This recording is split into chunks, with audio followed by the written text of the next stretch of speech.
contrôle judiciaire article 127 ter bu code de procédure pénale moom moo ko prévoir boo xoolee code de procédure pénale dafa am ñetti article 127 dafa am article 127 am 125 7 bis am 127 ter léegi 127 bi moom day wax ne képp ku nga xamante ne dafa am bu fekkee ne par exemple juge d'instruction dafa am un dossier correctionnel bu nga xamante ne nit ku mu inculpé peine bi muy encourir warul a dépasser 3 ans bu ko placé sous mandat de dépôt boobu warul ëpp juróomi fan 5 jours article 127 bi loolu la wax article 127 bis bi néew ne su fekkee ne c'est une peine bu nga xamante ni supposé dépassé na 3 ans mu nekk une peine correctionnelle bu boobaa mandat de dépôt bu nga xamante ne da koy décerner mënul dépasser 6 mois te kenn mënu ko renouveler juróom-benn weer te kenn mënu ko renouveler léegi article 127 ter bi daal di ne de toute façon le juge d'instruction mën na inculper ba pare bañ a placer sous mandat de dépôt léegi su bañee placer sous mandat de dépôt mën na def lu ñuy woowee contrôle judiciaire nag la plupart ñaar lay doon benn mooy ki nga xamante ne day doog a ñëw ñu inculper ko ba pare placer ko sous contrôle judiciaire wala ku nga xamante dañ ko placer sous mandat de dépôt mu dem kaso ba en un moment ñu may ko liberté provisoire mais buñ ko mayee liberté provisoire après jël contrôle judiciaire gàll ko ci kawam contrôle judiciaire boobu nag c'est juste pour que mu nekk nit ku nga xamante ne à chaque fois bu ko magistrat instructeur bi soxlawee dina mun jot ci moom dina mën a teew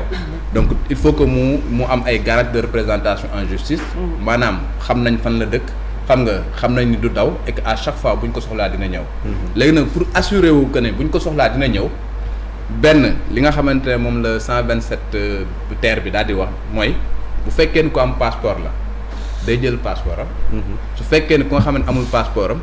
day jox ordre ñi nga xamante ne ñoom ñooy joxe passeport yi ko moom duñ ko produire passeport maanaam daal ci gàttal du génn da ngay toog du génn à la disposition voilà donc bu amee passeport dañ koy jël ku amul passeport dañuy interdire ñu jox la passeport beneen bi mooy dañ lay imposer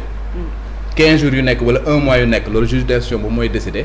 nga ñëw foofu émarger pour war ne yaa ngi ci territoire national wala mu désigner par exemple benn officier de police judiciaire disons par exemple DIC wala section de recherche ne la chaque vendredi wala chaque mois na nga dem section de recherche wala da nga dem DIC wala na nga ñëw ci man nga émarger pour prouver que ni effectivement yaa ngi ci territoire national maintenant nag su fekkee dans le cadre des activités dem nga ba nga xamante ne voyage taxaw na da ngay dem nga demander autorisation juge bi bu la ko autoriser nga doog a mën a génn léegi nag article boobu nag daal ciy teg que ni ki nga xamante ne dafa violer interdiction yooyu nga xamante ne dañ la koo teg bu boobaa automatiquement contrôle judiciaire bi dañ koy révoquer léegi ñu yóbbu la placer sous mandat de dépôt nit ki dem kaso. liberté provisoire day ànd tout le temps ak contrôle judiciaire ou bien. pas forcément d'accord. pas forcément dina am ñu nga xamante jox nañ leen liberté provisoire mais juge bi estimé wul que ni daf la war a placer sous contrôle judiciaire. D'accord. y a des gens yu nga xamante qui ont été libérés provisoirement bon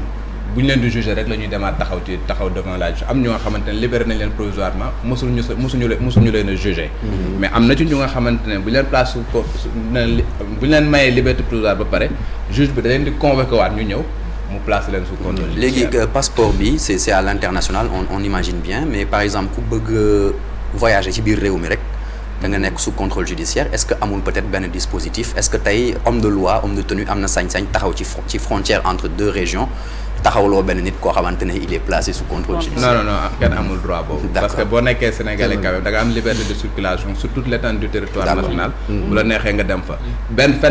fenn rek moom la ñuy interdire loolu parce que tey jii ci suñu code pénal. am na lu ñuy woowee par exemple interdiction de séjour.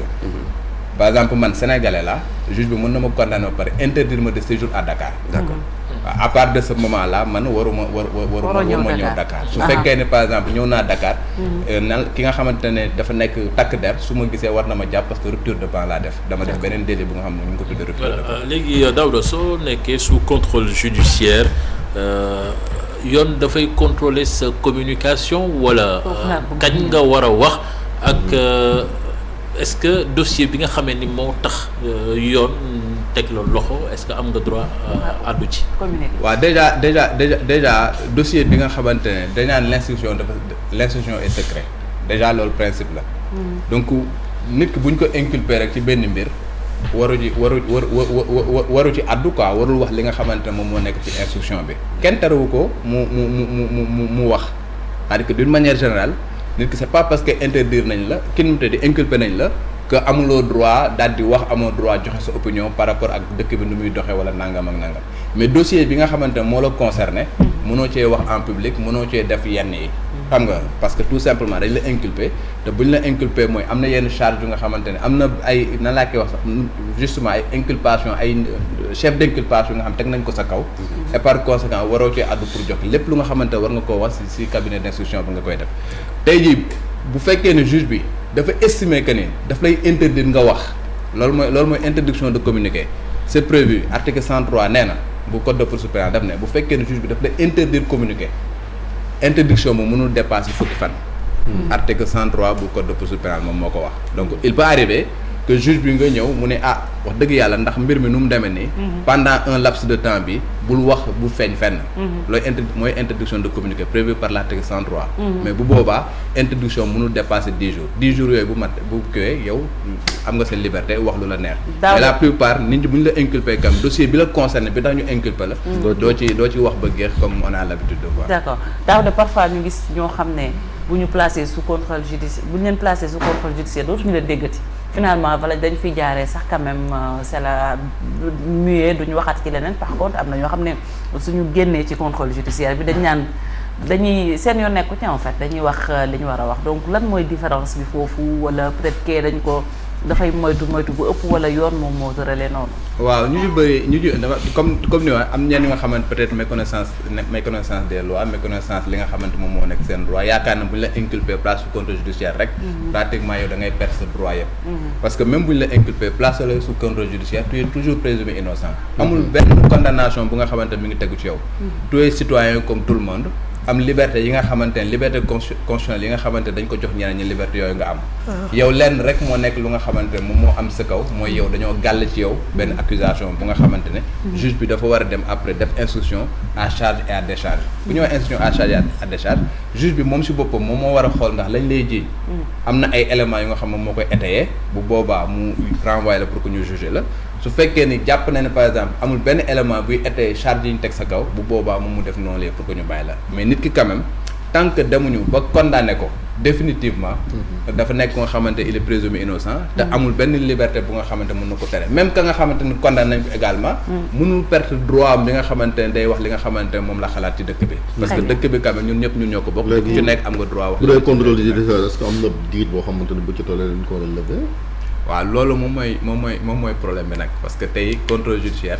juge bi rek moom mooy estimé comme ni ñu lay toogee pam ñu ne la instruction encadré wuñ ko waxuñu juge d'instruction par exemple na laa ko bu fekkee ne da ngay def instruction par rapport à un dossier ñaari at nga am ñetti at nga am ñeenti at nga am juróomi at nga am de la même manière également bu gàllee contrôle judiciaire ci nit également waxuñu ko ni 1 mois nga am 2 mois 3 mois 4 mois 5 mois 6 mois ci moom lay dépendre juge d'instruction foofu quand même dafa am des pouvoirs étendus bu nga xamante ne mën na gàlle ne nu tuddee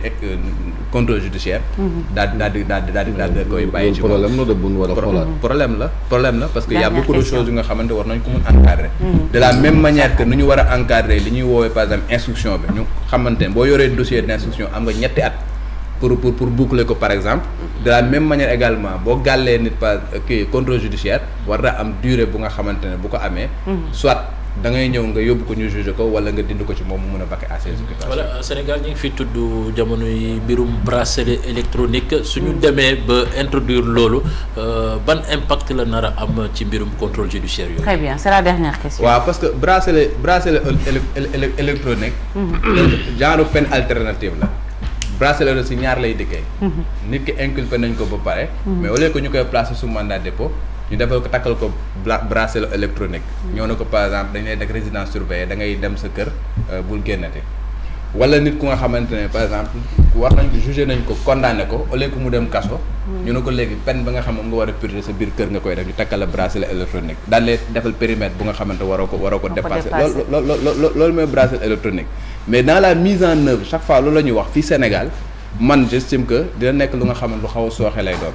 lu xaw a sooxe parce que technologiquement parlant moi je pense pas que yeggaguñ foofu et deuxièmement bracelet électronique boo koy def chaque fois dafay nekk en collaboration avec les forces de défense et de sécurité pour que bu fekkee yow périmètre bi ñu la defal soo ko dépassé rek forces de défense et de sécurité mën a intervenir tey on n'a pas les ratios pour ça on n'a pas des forces de défense et de sécurité yu nga xamante ne di nga leen mën a pointer ñu nekk fii pour que képp koo xamante violé nga bracelet ñu mën la dem jël la kii donc ça va poser énormément de problèmes sur le plan financièrement sax voilà sur le plan purement technique moi je pense que wax nañ ko nii mais mise en œuvre ça va poser énormément de problèmes très bien merci beaucoup jërëjëf Daouda Mine ñu lay jaajëfal bu baax ci li nga indi ci chronique gu